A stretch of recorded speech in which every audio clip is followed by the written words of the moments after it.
I'll be speaking on Oraya therapy in the National Health Service and treatment of the naive patient. I'm a consultant ophthalmologist in Sheffield, which is in the United Kingdom. These are my financial disclosures. And I'd just like to talk, the greatest enemy of knowledge is not ignorance, it's the illusion of knowledge. When I talk to people about this treatment and they've asked me about the introduction of it, I seem to get two polarized views. People will say, radiation's been around for years. It doesn't work. It's ineffective. And I say, have you seen the evidence? And they say, no, but it doesn't work. I know it doesn't work. And then I see those people that say it's dangerous. And they say, oh, but we've got 3-year data. They say, but wait until 5 years or 10 years. So they have those views. Every treatment will be ineffective in some, and there'll be side effects in others. But Oraya therapy, I believe, falls somewhere in the middle, and it's trying to find the patients in who we will get the best response. I think a recurring theme at this meeting is how we manage wet age-related macular degeneration patients in the maintenance phase. Should it be PRN? Should it be fixed dosing? Treat and extend? Monitor and extend? It's an issue for a number of departments managing that capacity, and also for our patients in being able to attend so frequently our clinics. We seem to believe from the Intrepid trial there are two characteristics that help to be a best responder. A lesion that is leaking and a lesion that is small. And some of those comments have already been made. Now, we have to translate research evidence into clinical practice. Years ago, when Anchor and Marina published their results, in the United Kingdom, the Department of Health group NICE said you could treat with intravitreal Lucentis patients with wet age-related macular degeneration that had a visual acuity between 6/12 and 6/96. And we went ahead with that. I know of no ophthalmologist in the UK that would not consider treating a patient who is symptomatic with wet age-related macular degeneration that has a visual acuity of 6/9. The trial evidence at the time didn't show it benefited, but common sense and what we knew would say, let's treat that patient. And subsequent evidence has shown us if we treat patients early with good vision, they maintain their vision. Also, we see a number of phase 3 trials which have limited inclusion and exclusion criteria. We get a positive result, and then we apply that treatment in all of our patients. And then when we look at our audits of phase 4 observational trials, we say, the results were not as good as the phase 3. So we have to apply the clinical data in our clinical settings.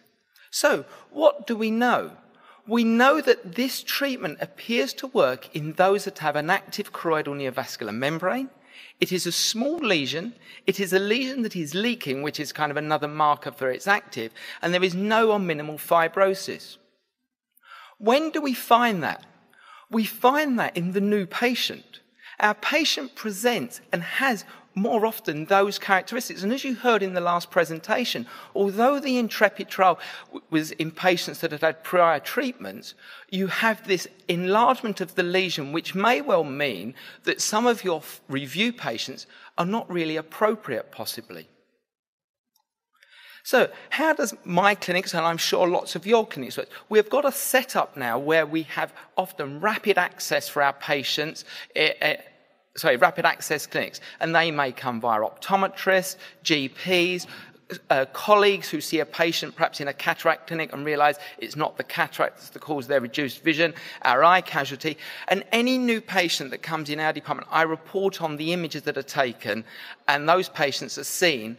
If they're deemed to have or suspected of having wet age-related macular degeneration, I see them then within a week. They then come to our emergency intravitreal list, and at that point in time on these patients, I'll have their visual acuity, their intraocular pressure, their fluorescein and possibly indocyanin green angiography, colour photographs and OCT. I then suggest to the patient we treat them with an intravitreal anti-VEGF, and I discuss Oraya therapy. If they're keen to take the treatment, because in our area, our commissioners are funding this treatment on the NHS, they then return 2 days later for Oraya therapy. At the moment, I bring them back 4 to 5 weeks later, depending how the month falls, for another injection, and then again 4 to 5 weeks later for a third injection. That's what happens with our new patients. Our review patients are predominantly seen by a number of my colleagues. We have one-stop clinics, and then because of our capacity issue, we have some virtual two-stop clinics. In patients who have a recurrence of disease, who warrant another treatment, they get an anti-VEGF injection, and if my colleagues feel they may be appropriate for Oraya therapy, they ask me to review the images, and then within a week, I bring them in for Oraya treatment. And then they are reviewed 1 month later. What happens in that Oraya treatment session? The visual acuity is checked, the intraocular pressure is checked, they get an axial length measure, the biometry, examine the eye to be tested, check the fluorescein, the patient is consented, there's a mark above the eye and they undergo treatment. The topical anaesthetics given and they undergo treatment. Here's some examples of patients that we have treated. This was a classic lesion. The leakage can go beyond the area of the lesion, but the important, as you heard in the last presentation, is where the lesion boundaries end. This was a minimally classic. These are the OCTs. This is a wrap lesion, and this was an occult lesion. I started this treatment at the beginning of June. Whenever you start anything new, it's often you that takes the patients along first. Or if any of you are PIs or CIs in trials, you'll often find you recruit more than your colleagues. So let's take the 35 patients I've treated to date. The reason the 31 are new and 4 are follow-ups is because when you start anything new, you're rather cautious. So let's assume I saw somebody on the 1st of June. 1st of June, their baseline injection. 1st of July, their second. 1st of August, their third. 1st of September.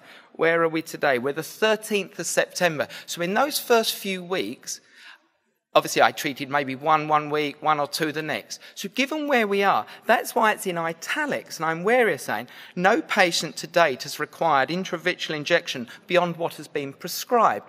Because in my 32 new patients, they haven't gone beyond those 3 injections yet. A couple of them have had their first review and they didn't need another injection. And some of you will say, Chris, you do often get like a honeymoon period at the end of the induction phase. I accept that. All I can present is the results I have. So in those patients so far that have had their loading phase of 3, 1 Oraya therapy, first review, they didn't need an injection. And of the 4 reviews, the 3 reviews, one of those patients has had 1 follow-up visit and they didn't require another. They're small numbers, this is early days, and they are my results as they stand. Thank you very much.